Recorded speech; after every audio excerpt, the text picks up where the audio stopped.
মৰমৰ ছাত্ৰ ছাত্ৰীসকল, আজি মই তোমালোকক 3 কৰ 3 নম্বৰলৈকে দিলোঁ। এতিয়া মই 4 নম্বৰকেইটা কৰি দিছোঁ, চাই ল'বা।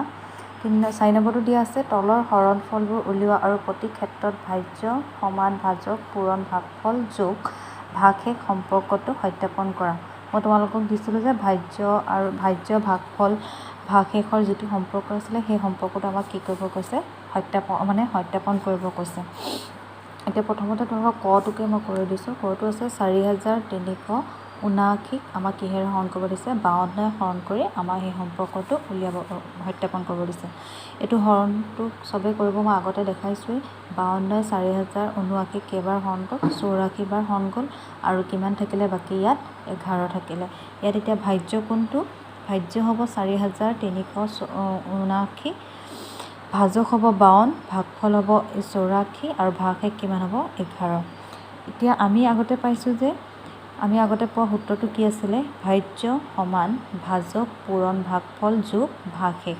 এতিয়া আমি ভাজকৰ পোনে পোনে আমি কি বহাম, ভাজক কিমান আছিলে 52 বহাম, ভাগফল কিমান আছিলে 84 বহাম, যোগ ভাগশেষ কিমান 11 বহাম। এইকেইটা যোগ কৰি আমি প্ৰথমে ভাজক আৰু ভাগফল 52 আৰু 84 পূৰণ কৰি ইমান পালোঁ, তাৰ লগত যোগ আকৌ আমি কিমান কৰিলোঁ 11 কৰিলোঁ, আমাৰ কিমান ওলালে 4379 ওলালে। এই 4379টো আমাৰ ভাজক হয়নে নহয় ওপৰত চোৱা। এতিয়া এইটো মিলিছেনে 4379 আৰু ইয়াতো ভাজকটো কিমান আছে 4379, গতিকে আমাৰ কি হৈ গ'ল, সম্পৰ্কটো সত্যাপন কৰা হ'ল। এইটো বুজি পালা। এতিয়া খটো চাবা, খটো ঠিক তেনেধৰণে একেই। 3542ক আমাৰ কি কৰিব দিছে, 63 হৰণ কৰিব দিছে। হৰণ কৰি আমি কিমান পালোঁ, হৰণ কৰি এইটো হৰণ মই ছাইডত কৰি দিছোঁ, সকলোৱে পাতি ল'বা। হৰণ কৰি এতিয়া আমি এনেধৰণে পাতিম। ভাজ্য আমাৰ কিমান 3542, ভাজক আমি কি কৰিছোঁ এইটো 63, ভাগফল আমি কিমান পাৰোঁ 56 আৰু ভাগশেষ কিমান পালোঁ 14। এতিয়াকে সেই সম্পৰ্কটো আমি আকৌ এনেকৈ বুলি লিখি ল'ম, ভাজ্য সমান ভাজক পূৰণফল ভাগফল যোগ ভাগশেষ। এইটো সম্পৰ্কটো লিখি লৈ ইয়াৰ পোনে পোনে যোনটো ভাজক কিমান গোটেইকেইটাৰে মানকেইটা বহাই ল'লোঁ। বহাই লৈ আমি প্ৰথমে কি কৰিলোঁ, ভাজক আৰু ভাগফল পূৰণ কৰি কিমান পালোঁ 3528 পালোঁ। 28ৰ লগত আমি 3528ৰ লগত আমি কিমান যোগ কৰিম, এই 14টো যোগ কৰিম। যোগ কৰি আমি কিমান পালোঁ 3542 পালোঁ। এই 3542টো আমাৰ ভাজ্যৰ লগত মিলিছেনে নাই মিলা ওপৰত চাই লোৱা। ভাজ্যটো এইটো আছেনে 3542 আৰু আমাৰ ইয়াত কিমান ওলালে 3542, গতিকে কি হ'ব, এই সম্পৰ্কটো এতেকে সত্যাপন কৰা হ'ল। ইয়াত সম্পৰ্কটো বুলি লিখি দিব পাৰা, মই লিখি দিয়া নাই, সম্পৰ্কটো সত্যাপন কৰা হ'ল। এতিয়া খটো এইটো ঠিক তেনেদৰে গটো মই কৰি দিছোঁ। গটো ঠিক তেনেধৰণে একেই। এইটো অকণমান ডাঙৰ সংখ্যা দিয়া আছে, 182 আমাক কিহক হৰণ কৰিব দিছে 4795 হৰণ কৰিব দিছে। ইয়াতো ঠিক তেনেদৰে আমি কি পালোঁ, হৰণ কৰি পিনে ভাজ্য পালোঁ 4795, ভাজক পালোঁ 182, ভাজক 182, ভাগফল আমি কিমান পালোঁ 26 আৰু ভাগশেষ কিমান পালোঁ 63। ইয়াতো ঠিক তেনেধৰণে আমি জানো কি, ভাজ্য সমান ভাজক যোগ ভাগফল, ভাজ্য সমান ভাজক পূৰণ ভাগফল যোগ ভাগশেষ, হয়নে। ইয়াৰ তলে তলে আমি গোটেই মানকেইটা বহাই দিলোঁ। বহাই লৈ প্ৰথমে আমি কি কৰিম, ভাজক আৰু ভাগফলৰ পূৰণ কৰিম। পূৰণ কৰাৰ পিছত পূৰণফলটোৰ পিছত আমি ভাগশেষটোৰ লগত সেইটো আমি কি কৰিম, যোগ কৰিম। যোগ কৰি আমি কিমান পালোঁ 4795। এই 4795টো আমাৰ ভাজ্য, ওপৰত ভাজ্যটো মিলিছেনে, ভাজ্য কিমান আছে 4795 মিলিছে, হয়নে। এতিয়া গতিকে আমাৰ কি হ'ব, এতেকে সম্পৰ্কটো সত্যাপন কৰা হ'ল, মানে সম্পৰ্কটো শুদ্ধ হ'ল। 3 নম্বৰখিনিৰ নিচিনা অলপ একেই, খালি অকণমান এইটো ইয়াত সম্পৰ্কটো দিছে, তাত যেনিবা হৰণফলটো সত্যাপন কৰিব দিছিলে। এতিয়া তোমালোকৰ তাৰপিছত আছে 5 নম্বৰ দিয়া আছে। 5 নম্বৰ দিয়া আছিলে যে চুটি নিয়মেৰে হৰণ কৰা। এইটো 4 নম্বৰ মই 4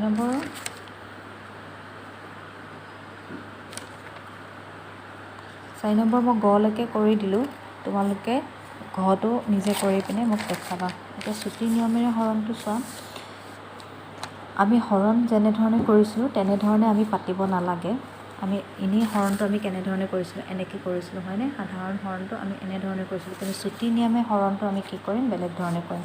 চুটি নিয়মে হৰণটো আমি সদায় এই ধৰণে পাতি ল'ব লাগিব, এইটো এনেকৈ পাতি ল'ব লাগিব। চুটি নিয়মে হৰণটোত এতিয়া কি দিছে ইয়াত 6,2712ক আমাক হৰণ কৰিব দিছে। আমি প্ৰথমতে চাম ইয়াত কি আছে 27 আছে, প্ৰথমতে আছে 27টো 6তকৈ ডাঙৰ, গতিকে 27ক আমাৰ 6 হৰণ যাব। 27কটো 6 মানে 6 27ক সম্পূৰ্ণকৈ হৰণ নাযায়, গতিকে আমি কি চাব লাগিব 27তকৈ সৰু সংখ্যা এটা বাছি ল'ব লাগিব, যিটো সংখ্যাক নেকি 6 হৰণ যায়। গতিকে 27তকৈ সৰু সংখ্যা কি থাকিব পাৰে? 6ৰ 4 গুণ আমি কি পালোঁ 24 পালোঁ। 24টো 27তকৈ সৰু হয়নে? ইয়াত আমি মানটো খালি পাতি নিদিওঁ, ইয়াত আমি এইটো মনতে তোমালোকে ভাবি ল'ব লাগিব। চুটি হৰণৰ নিয়মবোৰ সদায় আমি এনেধৰণে আগতে আমি মানবোৰ পাতি লৈছিলোঁ, কিন্তু চুটি নিয়মে হৰণটোত আমি কি কৰিম মানটো পাতি নলওঁ। এতিয়া আমি কি কৰিলোঁ 6ৰ 4 গুণ 24 পালোঁ হয়নে? 24টো ইয়াত পাতি ল'লোঁ, 24টো ইয়াত আছে বুলি ধৰি ল'লোঁ। সেই 27ৰ পৰা 24 বিয়োগ কৰিলে কিমান থাকিব? 7ৰ 4 গুণে থাকিল কিমান থাকিলে? 3 থাকিলে। এই 3টো আমি ইয়াত পাতিব নালাগে, মাত্ৰ তোমালোকে মনতে ভাবি ল'বা। 3টো 1ৰ আগত বহালে আমাৰ কিমান হ'ব? ইয়াত 31 হ'লনে? এতিয়া 31কটো আমি 6 ডাইৰেক্টকৈ হৰণ নাযায়, গতিকে আমি কি কৰিব লাগিব 31তকৈ এটা সৰু সংখ্যা আমি কি কৰি ল'ব লাগিব বাছি ল'ব লাগিব। সৰু সংখ্যা কি আছে? 31তকৈ সৰু 30, 30কটো ডাইৰেক্ট হৰণ যাব যে 6 5 গুণ 30 হ'লনে? 6 5 গুণ 30 হ'ল, গতিকে 31ৰ পৰা 30 বিয়োগ কৰিলে আমাৰ কিমান থাকিব? 12 থাকিলে, এইফালে 1 থাকিলে, 1ৰ লগত এই 12টো এই 2টো থাকিলে আমাৰ কিমান হ'ল? 12 থাকিলে। এই 1টো আকৌ আমি ইয়াত বহাই পিনে আমি কিমান পাম? এইটো 12 কৰি ল'ব পাৰিম। 12 কৰি ল'লে আমি কি হ'ব? 12ক আমাৰ 6 কি হৈ যায় ডাইৰেক্টকৈ হৰণ যাব কিমান? 6 2 12 হৈ গ'ল। এতিয়া আমাৰ এতেকে ভাগফলটো আমি কিমান পালোঁ? 452 পালোঁ। ঠিক তেনেদৰে মই এইটো ঘৰটো কৰি দিছোঁ। ঘৰটো ঠিক তেনেদৰে 16ই আমাক এইটো কৰিব দিছে। 16ই আমি প্ৰথমতে কি চাম? 64 হৰণ যাব নেকি চাম। 64টো ডাইৰেক্টকৈ হৰণ নাযায়, গতিকে 64তকৈ আমি এটা সৰু মান বাছি ল'ব লাগিব, যিটোত নেকি 16ই হৰণ যাব। এতিয়া 4 16 64, 64টো 66তকৈ সৰু নহয় জানো? ইয়াত আমি 64 মনতে ভাবি ল'লোঁ। 66ৰ পৰা 66 বিয়োগ কৰিলে আমি কিমান থাকিব? 6ৰ 4 গুণে থাকিল কিমান থাকিলে? 2 থাকিলে। এই 2টো আমি ক'ত বহাম? এই শূন্যটোৰ আগত মনতে বহাই ল'ব লাগিব। কিমান হ'ল? 20 হ'ল হয়নে?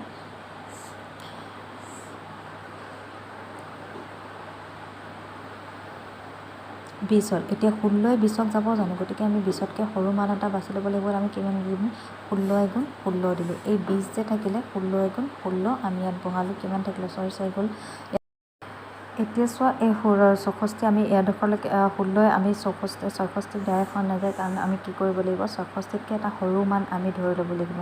সৰু মান ধৰি ল'লে 64 কিমান? 4 16 64 পালোঁ।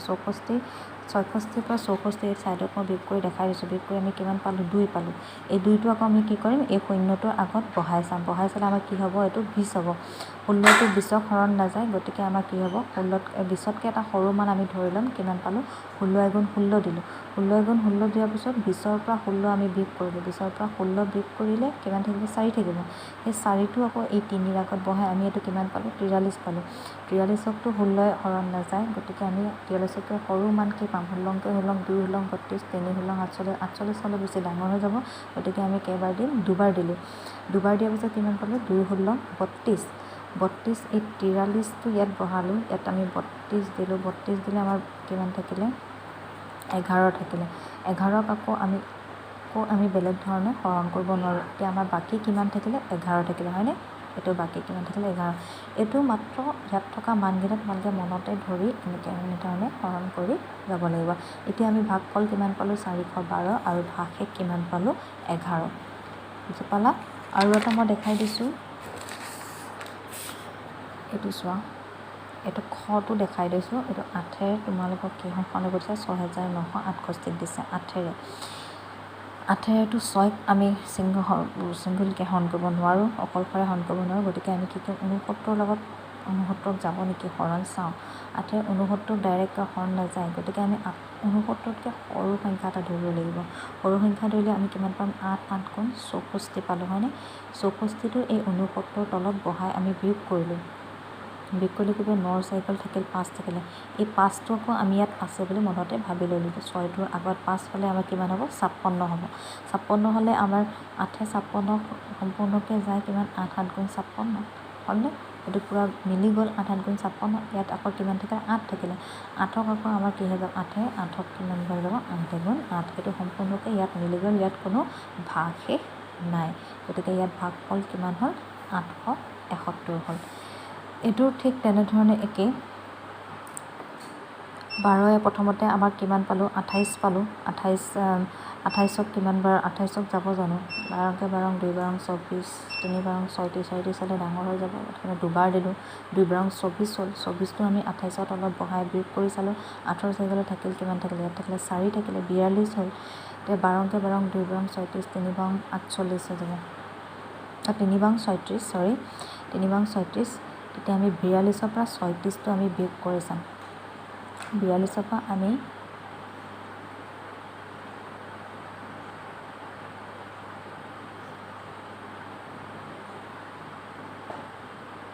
6 থাকিলে। এই 6টো আকৌ আমি ক'ত বহাম ইয়াত বহাই চাম।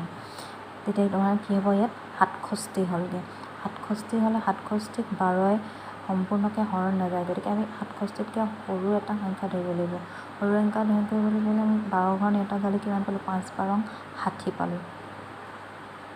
5 বাৰ 60 পালোঁ। এই 67ৰ লগত আমি কি কৰিলোঁ 60টো বিয়োগ কৰিলোঁ কিমান থাকিলে এইফালে 7 নামি আহিলে। 7টো বাকী থাকিলেনে ইয়াত। গতিকে এইটো আমাৰ ভাগফল কিমান হ'ল 235 আৰু বাকী কিমান থাকিলে 7 থাকিলে। গতিকে ভাগফল পালোঁ 235 আৰু বাকী থাকিলে 7। এইটো হ'ল।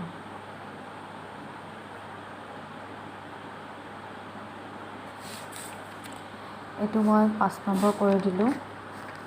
আকৌ তোমালোকৰ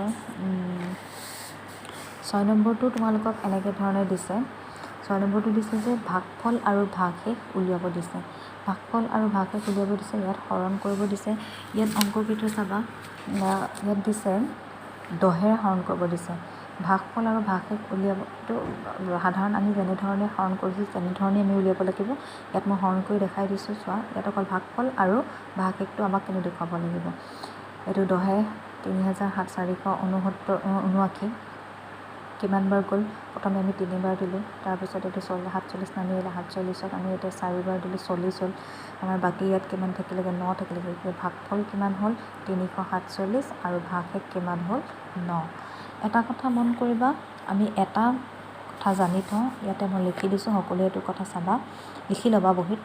এটা সংখ্যাক 10ৰে হৰণ কৰিলে এককৰ স্থানত থকা অংকটো 10ৰে হৰণ কৰিলে এককৰ স্থানত থকা অংকটো ভাগশেষ হয় আৰু বাকীখিনি কি হয় ভাগফল হয়।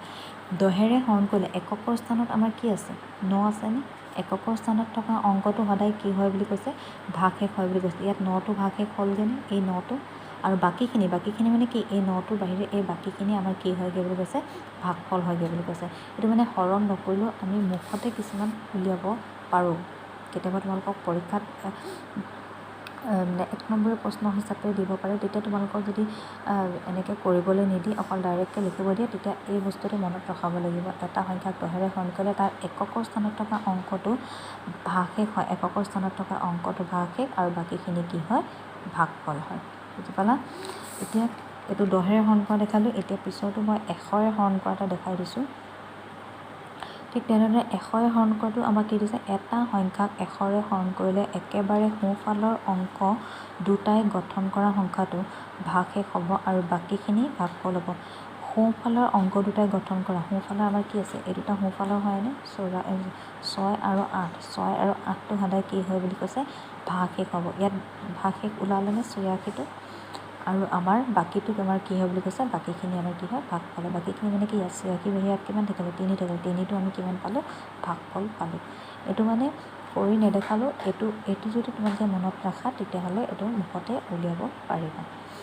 10ৰে হৰণ কৰিলে এককৰ স্থানৰ সোঁফালৰ অংক এটা সদায় ভাগশেষ হয় আৰু বাকীখিনি কি হয় ভাগফল হয়। আৰু 100ৰে হৰণ কৰিলে সোঁফালৰ অংক দুটা আহে দুটা তোমাৰ ভাগশেষ হ'ব আৰু বাকীখিনি ভাগফল হ'ব। এইটো 100ৰে পূৰণ কৰি এইটো এটা অংক মই দেখাই দিছোঁ। ভাগফল 94 থাকিলে ভাগশেষ কিমান থাকিলে 87 থাকিলে। এইটো এককৰ স্থানৰ দুটা সংখ্যা ভাগশেষ হ'লনে আৰু বাকীখিনি আমাৰ কি হ'ল ভাগফল হ'ল। এইটো বুজি পালা। আৰু এবাৰ কৈ দিছোঁ এককৰ স্থানৰ 100ৰে হৰণ কৰিলে একেবাৰে সোঁফালৰ এককৰ স্থানৰ দুটা দুটা অংকৰে গঠন কৰা সংখ্যাটো সদায় কি হয় ভাগশেষ হয় আৰু বাকীখিনি কি হয় ভাগফল হয়।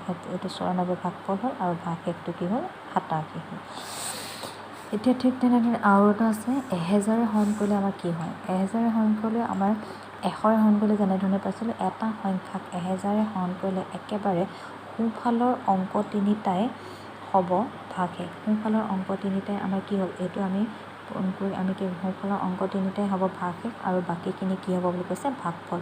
এইটো হৰণ অংকটো চোৱাচোন সোঁফালৰ অংক তিনিটা মানে এই তিনিটা সোঁফালৰ অংক তিনিটা এই তিনিটা হয়নে এই তিনিটা 894। এই অংকটো কৰি পিনে আমি কি পালোঁ এইটো ভাগশেষ পালোঁনে 894 ভাগশেষ পালোঁনে। এই কথাষাৰৰ লগত বাক্যটোৰ লগত মিলিছেনে সোঁফালৰ অংক তিনিটাই হ'ব ভাগশেষ আৰু বাকীখিনি কি হ'ব ভাগফল হ'ব। বাকীখিনি মানে কি এইটো 897 ইয়াত 8 9 7 বাকীখিনি আমাৰ কি হ'লগৈ ইয়াত ভাগফল ওলালেগৈ। এতিয়া চাই লোৱা এই বাক্যটো মনত ৰাখিবা 1000 হৰণ কৰিলে কি হয় 100 হৰণ কৰিলে কি হয়। 100 হৰণ কৰিলে সোঁফালৰ দুটা সংখ্যাক আমি ভাগশেষ ধৰিছিলোঁ। 1000 হৰণ কৰিলে সোঁফালৰ তিনিটা সংখ্যাক আমি কি কৰিম ভাগশেষ আৰু বাকীখিনি সদায় কি হয় ভাগফল হয়। আৰু এটা এইখিনি বুজি পালা 6 নম্বৰ। বাকী যদি আৰু দুটামান আছে তোমালোকে কৰি পিনে মোক দেখাবা। এতিয়া 7 নম্বৰটো চোৱা এটা হৰণ অংকৰ ভাজক দিছে 120 ভাগফল দিছে 52 আৰু ভাগশেষ দিছে 35। এতিয়া কি উলিয়াব দিছে আমাৰ ভাজ্য উলিয়াব দিছে। দিয়া আছে আমাৰ কি ভাজক আমি কিমান পালোঁ 120 ভাগফল কিমান দিয়া আছে 52 ভাগশেষ কিমান দিয়া আছে 35 আৰু ভাজ্য কিমান দিয়া আছে ভাজ্যটো আমাক কি কৰিব দিছে উলিয়াবলৈ দিছে। এতিয়া আমি আগতে আমি জানিছিলোঁ নে আমি জানো বুলি এনেধৰণে লিখি ল'বা আমি জানো সেই সূত্ৰটো যে মই মনত ৰখাবলৈ কৈছিলোঁ সেই সূত্ৰটো আমি কি কৰিবলৈ লিখি ল'ব লাগিব ভাজ্য সমান ভাজক পূৰণ ভাগফল যোগ ভাগশেষ। এতিয়া আমাক ভাজ্যটো উলিয়াব দিছে ভাজ্যটো আমি লিখিব নোৱাৰোঁ। আমাক ভাজক কিমান দি আছিলে 120 ভাগফল কিমান দিয়া আছিলে 52 আৰু ভাগশেষ কিমান দিয়া আছে 35। এইকেইটা লিখি আমি প্ৰথমতে মই কি বুলি কৈছিলোঁ ভাজক আৰু ভাগফলটো আমি প্ৰথমতে কি কৰি ল'ব লাগিব পূৰণ কৰিব লাগিব। পূৰণ কৰাৰ পিছত ভাগশেষৰ লগত সেই পূৰণফলটো আমি কি কৰিম যোগ কৰি দিম। এই দুটা আমি পূৰণ কৰি কিমান পালোঁ 6240 পালোঁ। ইয়াৰ লগত আমি কি ভাগশেষ 35টো আমি কি কৰিছোঁ যোগ কৰি কিমান পালোঁ এতিয়া ভাজ্য আমি কিমান পালোঁ 6275 পালোঁ। সেইটো একেবাৰে সহজ। এবাৰ ভালদৰে চাই সকলোৱে পাতি ল'বা। মুঠতে এই সূত্ৰটো প্ৰত্যেকটো অংকতে এইটো মনত ৰাখিব লাগিব। তাৰপিছতো চোৱা 8 নম্বৰটো কি দিছে এটা হৰণ অংকৰ ভাজ্য 10691 ভাগফল দিছে 124 আৰু ভাগশেষ দিছে 27। এতিয়া আমাক কি উলিয়াব দিছে ভাজক উলিয়াব দিছে। আগতে আমাক দিছিলে ভাজ্য উলিয়াবলৈ এতিয়া আমাক কি দিছে ভাজক উলিয়াব দিছে। দিয়া আছে আমি এইকেইটা লিখি ল'লোঁ আমাক ভাজক উলিয়াব দিছে। ভাজ্য উলিওৱা সূত্ৰটো বেলেগ আৰু ভাজক উলিওৱা সূত্ৰটো বেলেগ। ভাজক উলিয়াবলৈ হ'লে আমি কি কৰিব লাগিব ভাজক সমান ভাজ্য বিয়োগ ভাগশেষ হৰণ ভাগফল। ইয়াত আকৌ আগতে আমি কি কৰিছিলোঁ ভাগশেষটো যোগ কৰিছিলোঁ। ইয়াত আমি কি কৰিব লাগিব ভাজ্যৰ লগত ভাগশেষটো যোগ কৰিম আৰু কি হৈ যাব হৰণ ভাগফল মানে সেই সূত্ৰটো ওলোটাটো ইয়াত হৈ যাব ওলোটা হ'ব মানে। এতিয়া ভাজ্য কিমান দি আছে ভাজ্যৰ তলে তলে ভাজ্য বহালোঁ ভাগশেষৰ তলে তলে ভাগশেষ বহালোঁ হৰণ ভাগফলৰ মানটো এইটো বহাই ল'লোঁ। প্ৰথমে আমি ভাজ্য আৰু ভাগশেষৰ বিয়োগফলটো উলিয়াই ল'ম। বিয়োগফল আমি কিমান মানটো ওলালে ইয়াৰ লগত আমি ভাগশেষটো কি কৰিম হৰণ কৰিম। এতিয়া 124 এই 10664ক আমি হৰণ কৰি কিমান পালোঁ 86 পালোঁ 86 পালোঁ। এটাকে ভাজক কিমান ওলালে 86 ওলালে। এইটো হৰণটো তোমালোকে বহি কাষত কৰিলেও কৰি ল'ব পাৰা কৰি পিনে দেখাব পাৰা। তেতিয়া কৰি হৈছে নাই তেতিয়া গম পাই যাবা বুজি পালা। এতিয়া ভাজক উলিওৱা সূত্ৰটো আৰু ভাজ্য উলিওৱা সূত্ৰটো মনত ৰাখি ল'বা। ভাজক উলিয়াবলৈ হ'লে ভাজ্য ভাগশেষ বিয়োগ কৰিব লাগিব ইয়াৰ লগত ভাগফলটো আমি কি কৰোঁ হৰণ কৰিব লাগিব। এতিয়া 9 নম্বৰ প্ৰশ্নটো দি আছে দুটা সংখ্যাৰ পূৰণফল 2304 তাৰে এটা 64 হ'লে আনটো সংখ্যা কিমান। দুটা সংখ্যাৰ পূৰণফল আমাৰ কিমান দি আছে 2304 দি আছে। এটা সংখ্যা কিমান দিয়া আছে 64 এটাকে আনটো সংখ্যা। এতিয়া উদাহৰণ হিচাপে আমি যদি কওঁ দুটা সংখ্যাৰ পূৰণফল 6 আনটো যদি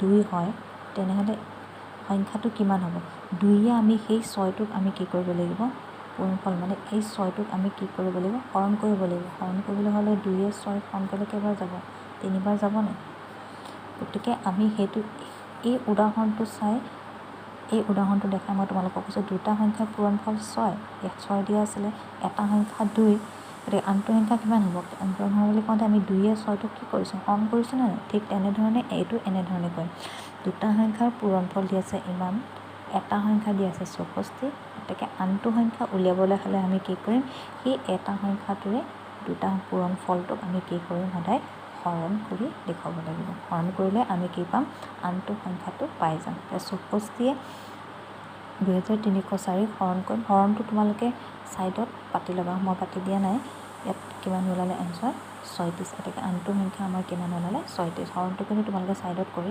দেখুৱাই দিবা বুজি পালা এনেকৈ যদি সোধে দুটা সংখ্যাৰ পূৰণফল মান এটা সংখ্যা যদি 64 হয় তেতিয়া সদায় সেই এটা সংখ্যাটোৱে সেই পূৰণফলটোক আমি সদায় কি কৰিব লাগিব হৰণ কৰিলে আনটো সংখ্যাটো ওলাই যাব মানে তোমাৰ এতিয়া 36 আৰু 64 পূৰণফল আমাৰ কিমান হ'ব 2304 হ'ব এইটো যদি এনেকৈ পৰা নাই বুজি নোপোৱা তেতিয়াহ'লে 36 64 পূৰণ কৰি চাবা তেতিয়া এইটো ওলাই নে নোলাই চাই ল'বা এতিয়া নেক্সটটো 10 নম্বৰ এইটো অনুশীলনী একেবাৰে লাষ্ট অংকটো এইটো এটা সংখ্যাক 24ৰে হৰণ কৰাত ভাগফল 80 আৰু ভাগশেষ 13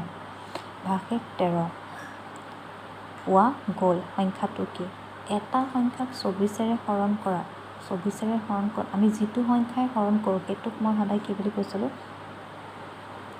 24ৰে হৰণ কৰাত আমি যিটো সংখ্যা হৰণ কৰোঁ সেইটো সদায় আমি কি বুলি কওঁ ভাজক বুলি কওঁ কাৰণ ইয়াত ভাজক আমাৰ কি দিয়া আছে এতিয়া 24 ভাগফল আমাৰ কি দিয়া আছে 80 আৰু ভাগশেষ কিমান দিয়া আছে এইফালে 13 দিয়া আছে ভাগশেষ দিয়া আছে 13 গতিকে আমাৰ সংখ্যাটো কি মানে আমাক কি উলিয়াব দিছে ভাজ্যটো উলিয়াব লাগিব আমি যিটো সংখ্যা হৰণ কৰিম 24ৰে হৰণ কৰিব দিছে এইটো আমাৰ ভাজক হয়নে ইয়াত আমি যিটো সংখ্যা হৰণ কৰিম এইটো আমি সদায় ভাজ্য বুলি কওঁ গতিকে এই ভাজ্যটো আমি উলিয়াব লাগে আৰু ভাগফলো দি থোৱা আছে আৰু ভাগশেষো দি থোৱা আছে এতিয়া আমি কি উলিয়াব লাগে এই ভাজ্যটো উলিয়াব লাগে মানে সংখ্যাটো কি মানে ইয়াত আছে ভাজ্যটো কি এইটো উলিয়াব দিছে এতিয়া আমিতো জানো এই ভাজ্য উলিওৱাৰ সূত্ৰটো কি আছিলে ভাজ্য সমান ভাজক পূৰণফল ভাগফল যোগ ভাগশেষ এই সূত্ৰটোতো আমি আগতে পাই আহিছোঁ গতিকে ইয়াৰ পোনে পোনে এইকেইটা কাটি দিওঁ ভাজক আমাক কিমান দি আছে 24 ভাগফল কিমান দি আছে 80 ইয়াত ভাগশেষ কিমান দি আছে 13 প্ৰথমতে আমি এই দুটা পূৰণফল উলিয়াম পূৰণফল উলিয়াই কিমান পালোঁ